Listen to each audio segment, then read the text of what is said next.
খলিল রহমান হুজুর আমাকে গতকাল পিটান দিয়ে আমার হাত ভেঙে ফেলছে আছাড় দিয়ে। তারপরে সে আমাকে 1 মাস ধরে মারতেছে।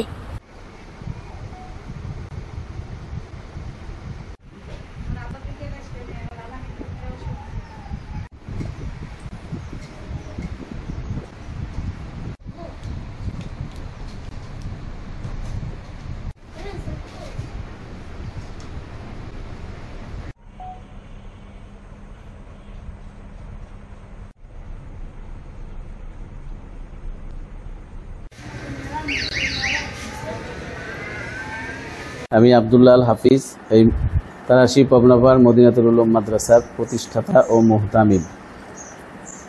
আমাদের এখানে ইব্রাহিম খলিল নামে একজন ওস্তাদ এই নতুন বছরে এসেছিলেন। তো গত রমজান থেকে উনি ক্লাস শুরু করেছেন। রমজান থেকে নিয়ে এই পর্যন্ত আমাদের ছেলেদের লেখাপড়া আদব আখলাক এদিকের যথেষ্ট উন্নয়ন হয়েছে। কিন্তু দুঃখজনক হলেও সত্য যে শাসনের দিক থেকে গত কয়েকদিন আগে 2-3 দিন আগে আমাদের হেফজ বিভাগের ছাত্র হামিম নামে একটি ছেলে আছে, আমাদের নাতি লাগে, অত্যন্ত ভদ্র এবং সে অত্যন্ত মেধাবী। তো সেখানে হুজুর শাসন করতে গিয়ে তার উপরে অতিরিক্ত শাসন করেছে, যেটা আমি শরীয়তের দৃষ্টিতেও অতটুকু বাচ্চা তার উপরে এই ধরনের শাসন কাম্য না। আর দুনিয়ার আইনগত দিক থেকেও বোধহয় এটা ভালো হয় নাই।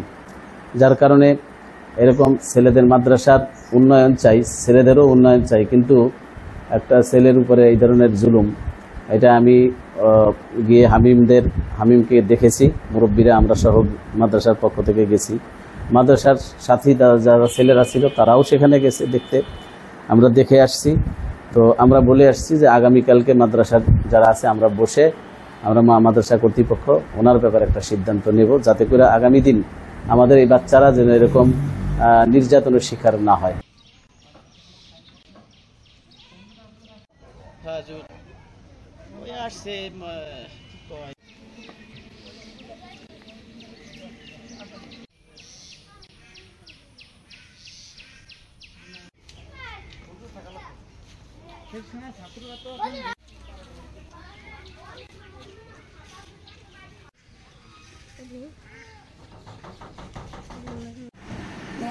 হ্যাঁ, হজে যায় না, হজের ভিডিও করে না।